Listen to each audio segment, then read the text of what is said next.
Estamos estudando e respondendo perguntas sobre escatologia bíblica, a doutrina das últimas coisas. E vamos hoje dar continuidade aos sinais que antecedem a vinda do Senhor Jesus. Embora não sabemos o dia nem a hora da volta do Senhor Jesus, sabemos que foram deixados sinais que indicam a aproximação da sua vinda. Pastor Natanael Rinaldi, a apostasia é um dos sinais da vinda do Senhor Jesus? O que é apostasia?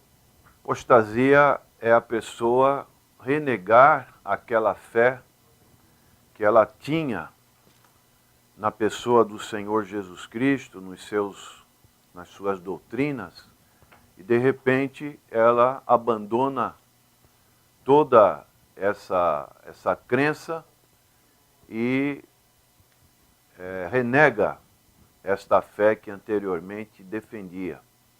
Então podemos dizer que existe a apostasia espiritual, que seria essa questão da crença, dos credos, dos dogmas, e também existe a apostasia moral, quando os valores bíblicos, eles são abortados e agora essa pessoa, ela perde totalmente esse referencial de uma vida moral. Então, gostaria também que o irmão pudesse ler em 2 Tessalonicenses, capítulo 2, versos 2 e 3, o que a Bíblia fala. Primeira ou segunda? Segunda Tessalonicenses, capítulo 2, versos 2 e 3. Vamos ler então. 2 Tessalonicenses, capítulo 2, versículo 2 e versículo 3, diz o seguinte: e que não vos movais facilmente do vosso entendimento, nem vos perturbeis, quer por espírito, quer por palavra, quer por epístola, como de nós, como se o dia de Cristo estivesse já perto.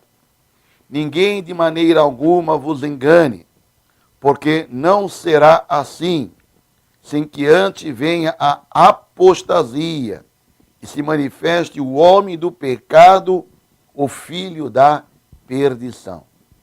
Então, aqui encontramos várias advertências a respeito dessa situação de apostasia e também da manifestação, antes que venha a manifestação do homem do pecado, que no caso é o chamado anticristo. Então tem havido apostasias ao longo da história da igreja, mas nada que possa comparar com a apostasia profetizada para esse tempo final em que antecede o arrebatamento da igreja. Haverá não só um grande abandono da fé cristã, mas uma grande revolta contra Deus, contra a palavra de Deus e contra os valores espirituais que a Bíblia apresenta. Gostaria também que o irmão lesse Mateus, no sermão profético, capítulo 24, verso 12, que nos falam a respeito dessa situação. Mateus capítulo 24, versículo 12. E por se multiplicar a iniquidade, o amor de muitos se esfriará. Na minha tradução diz: o amor de quase todos esfriará. Maneiras que... Isso é uma apostasia, né, pastor? Se esfria porque não está servindo ao Senhor de maneira adequada, se envolvendo com ensinos errôneos, né? E vai se esfriando, vai entrando num processo de esgotamento espiritual, né? Exatamente. Por isso o Senhor Jesus diz ali em Apocalipse 2, Apocalipse 3, que algumas igrejas perderam esse primeiro amor. Tenho contra ti que perderam o primeiro amor. Antes eram pessoas avivadas, pessoas que visavam o crescimento da obra, mas houve esse esfriamento e dessa maneira há uma revolta contra esses valores espirituais. Também podemos citar que haverá grandes escândalos entre o povo de Deus. Mateus 24, verso 10. Nesse tempo, muitos serão escandalizados e trair-se-ão uns aos outros, e uns aos outros se aborrecerão. Terrível, né? Aqui na minha tradução diz odiarão uns aos outros.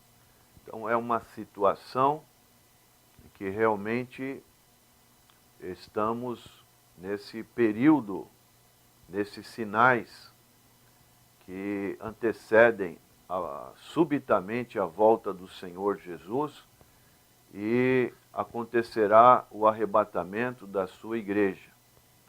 E dessa maneira, qual deve ser a prevenção? A prevenção é estar preparado, não ser contaminado com essas situações, falsos mestres, falsas coisas que ocorrem. E dessa maneira, isso pode comprometer toda uma fé de uma pessoa, né? Pastor, o que me chama a atenção aqui, nesse Mateus 24, versículo 12, que por se multiplicar a iniquidade, que é pecado, o amor de muitos se esfriará. Então são pessoas que vão ver dentro da casa de Deus a multiplicação do pecado, da iniquidade, da apostasia, falsos obreiros. E muitas pessoas vão olhar esta situação, vão se escandalizar e vão se esfriar. Que é aquilo que acontece hoje, os desigrejados, né? Nós sabemos que tem muitos irmãos hoje que, devido a escândalos, a apostasias em algumas igrejas, eles se retiram e vão se esfriando e tornam-se desigrejados. Não é verdade?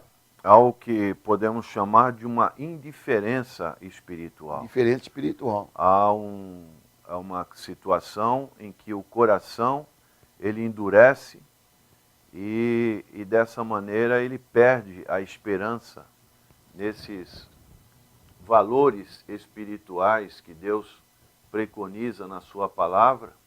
Esses valores para essas pessoas já não têm o seu sentido. E dessa maneira se afastam, achando que esse é o melhor proceder. Muitas das vezes não enfrentam situações, problemas, e deixam de se congregar, e isso cria essa apostasia.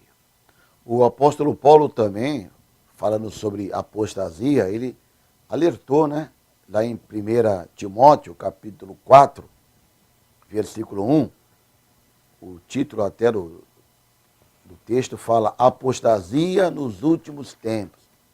E ele afirma assim, mas o Espírito expressamente diz, observe bem, é o Espírito Santo dizendo, mas o Espírito expressamente diz, ele afirma que nos últimos tempos apostatarão alguns da fé, dando ouvidos a espíritos enganadores e a doutrinas de demônios. Doutrinas de demônios aqui são aquelas doutrinas contrárias à palavra de Deus, né? Então, alguns vão se apostatar, vão abandonar a verdadeira fé cristã, a fé bíblica, e vão aderir a ensinos errôneos e a doutrinas de demônios. Até mesmo com a Bíblia, né? Pessoas com a Bíblia envolvidas com apostasia, distorcendo a palavra do Senhor. É um dos sinais claros e patentes do retorno iminente do Senhor Jesus Cristo. E diz mais aí nesse texto, pela hipocrisia de homens que falam mentiras e têm cauterizado a sua própria consciência. Então é criado essa insensibilidade espiritual e há uma cauterização. A consciência, ela perde aquele filtro em que há uma análise entre o certo e o errado, e dessa maneira não tem mais essa percepção, e isso vai criando esta apostasia. Pastor, dando então prosseguimento, já falamos sobre os sinais que antecedem, né, a vinda do Senhor Jesus, falamos sobre violência, epidemias, fomes, flagelos, perseguição religiosa, o retorno dos judeus à Terra Santa, sobre a apostasia. Agora vamos falar sobre a ressurreição, tanto dos justos e dos injustos. O que o pastor tem a dizer sobre a ressurreição dos justos? Quando vai acontecer? Como será? A ressurreição, ela significa a reunificação entre a alma e o espírito com o corpo, que na morte se separam. Então, quando morremos, há essa separação, e agora a ressurreição, há uma reunificação. Na morte, a alma e o espírito deixam o corpo e vão para a eternidade, enquanto o corpo vai para a sepultura. No dia da ressurreição, a alma e o espírito entrarão novamente no corpo, para assim viver em corpo espiritual por toda a eternidade.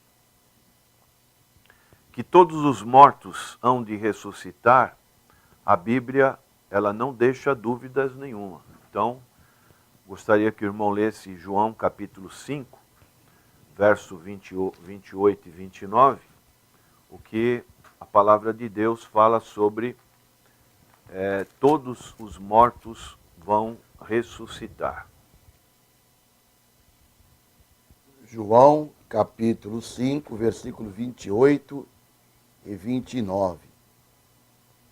Palavras do Senhor Jesus. Não vos maravilheis disso, porque vem a hora em que todos os que estão nos sepulcros ouvirão a sua voz. E os que fizerem o bem sairão para a ressurreição da vida. E os que fizeram o mal para a ressurreição da condenação. Então são dois grupos que estão incluídos, ressurreição para a vida e outros ressurreição para a condenação. Também podemos ler Atos, capítulo 24, verso 15, o que a palavra de Deus tem para nos informar a respeito disso. Atos 24, 15.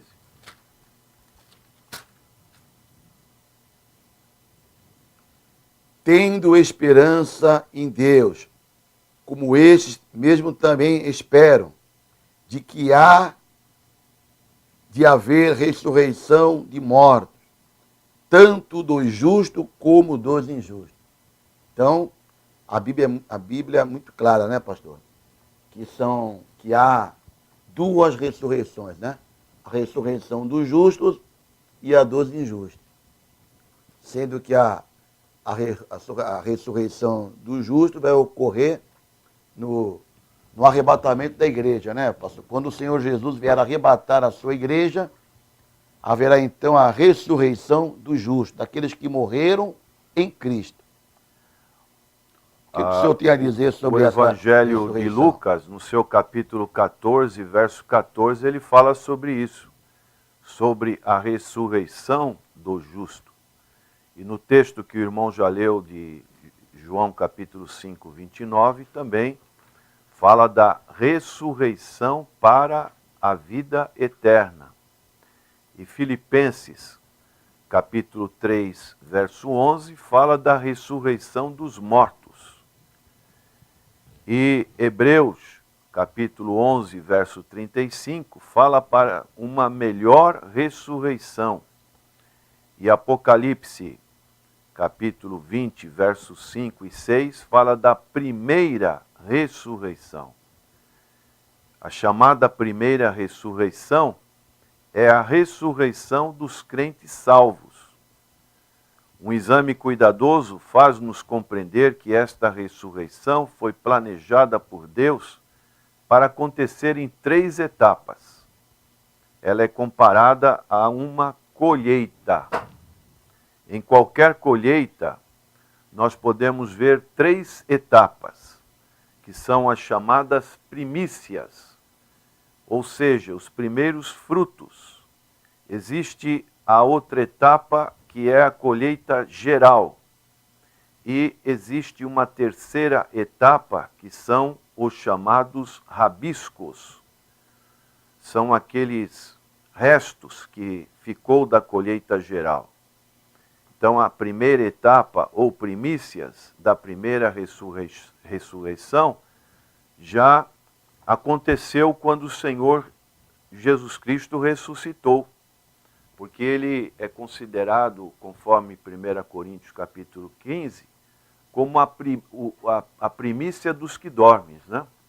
Ele foi o primeiro a questão da ressurreição. E depois dele, a Bíblia fala, em Mateus capítulo 27, versos 52 e 53, que muitos corpos de santos que dormiam foram ressuscitados. De maneiras que essa é a etapa das primícias. Agora existe a segunda etapa da primeira ressurreição, que é da colheita geral, que acontecerá no dia do arrebatamento da igreja. Então, 1 Coríntios, se o irmão puder ler, capítulo 15, verso 52, fala sobre isso. O apóstolo Paulo dá esse importante ensino a respeito dessa colheita geral. 15:52, né?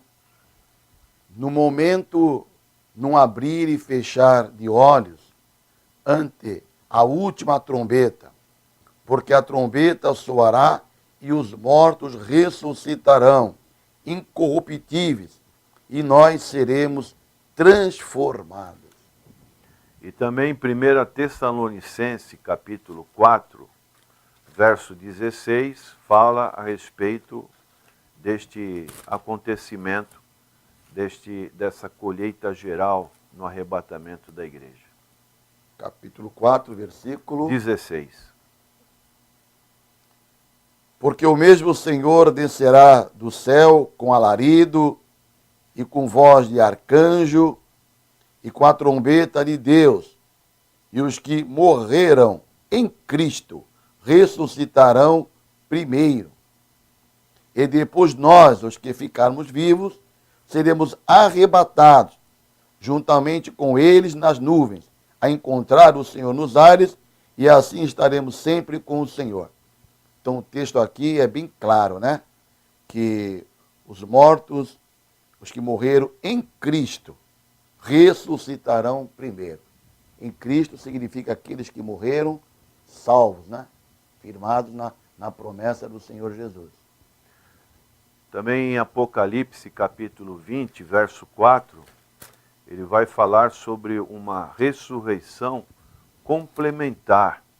Essa ressurreição complementar é comparada com os rabiscos, que são os últimos, né? Apocalipse capítulo 20, versículo 4. E vi tronos, e assentaram-se sobre eles aqueles a quem foi dado o poder de julgar, e vi as almas daqueles que foram degolados pelo testemunho de Jesus, pela palavra de Deus, e que não adoraram a besta, nem a sua imagem, e não receberam o sinal na testa, nem na mão, e viverão e reinarão com Cristo durante 1000 anos. Mas os outros mortos não reviveram, até que os 1000 anos se acabaram. Esta é a primeira ressurreição. Então a primeira ressurreição é chamada a ressurreição dos justos, né? Que compreende as etapas que o pastor mencionou, Cristo, as primícias, né? E esse restante Colheita aqui, geral.